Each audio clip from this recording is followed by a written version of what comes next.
दिवसाची सुरुवात बरोबर काही दिवसापूर्वीच आपण फ्रेंडशिप डे साजरा केला आणि आपल्या जीवनामध्ये मैत्रीला खूप महत्त्व आहे. आणि असं म्हणतात की ज्याला खरा मित्र आहे तो भाग्यवान मनुष्य आहे.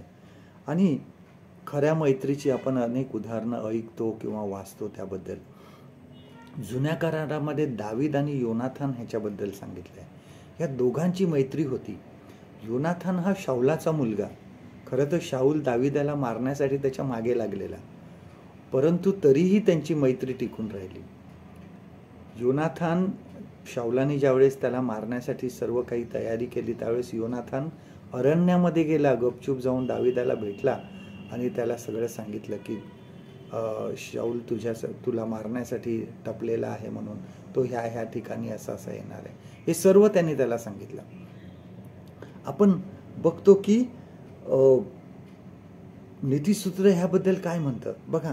नीतिसूत्र 17 आणि 17 वचन असं सांगतं की मित्र सर्व प्रसंगी प्रेम करतो आणि विपत्कालीसाठी तो बंधू म्हणून निर्माण झालेला असतो. मित्र हा आपल्याकडे असा असतो. एखाद्याला पुष्कळ मित्र असतात, परंतु ऐनवेळीच कोणी कामाला येत नाही. असं आपण म्हणतो की ज्यावेळेस संकट येतात, ज्यावेळेस गरज असते, त्यावेळेस खरा मित्र कोण आहे हे त्यावेळेस आपल्याला समजतं. म्हणून पुष्कळ मित्र आहे म्हणून सर्व काही होईल असं नाही. बघा परत नीतिसूत्र ह्याचा 18वा अध्याय 24वा वचन काय म्हणतं बघा. Proverbs chapter 18 and verse 24. ह्यामध्ये वचन असं सांगतो, जो पुष्कळ मित्र मिळवतो तो आपला नाश करून घेतो, परंतु एखादा असा मित्र असतो की तो आपल्या बंधूपेक्षाही आपणास धरून राहतो.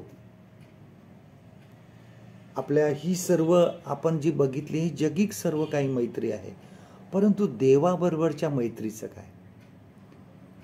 देवाला आपल्याबरोबर मैत्री करण्यास आवडतं.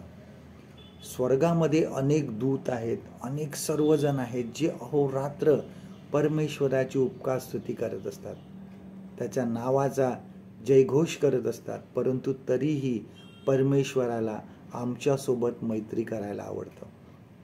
आज आम्ही त्याच्याबरोबर मैत्री करण्यास उत्सुक आहोत का? आम्ही अजून त्याच्याबरोबर मैत्री केलेली आहे का? की नाही केली तर परमेश्वराबरोबर मैत्री करा. त्याच्याबरोबर प्रार्थनेद्वारे बोला, त्याच्या वचनातून त्याचं मनन करा. आणि किती ही मोठी गोष्ट आहे की देव आपल्याला मित्र असं म्हणतो. कोण मित्रे शिवानी सारे ओझे वहाया. जेव्हा आपण देवाबरोबर वेळ घालवतो त्यावेळेस आपण आपल्या जीवनाची सार्वकालिक जीवनाची गुंतवणूक देवाबरोबर करतो. आजचं देवाचं वचन आपल्यासाठी हे आहे. योहान कृषी वर्तमान याचा 15वा अध्याय 15वा वचन. Gospel of John chapter 15 and verse 15. मी आतापासून तुम्हाला दास म्हणत नाही, कारण धनी काय करतो हे दासाला ठाऊक नसते, परंतु मी तुम्हाला मित्र म्हटले आहे. परमेश्वर करो आजचा दिवस तुमचा आशीर्वादित करो.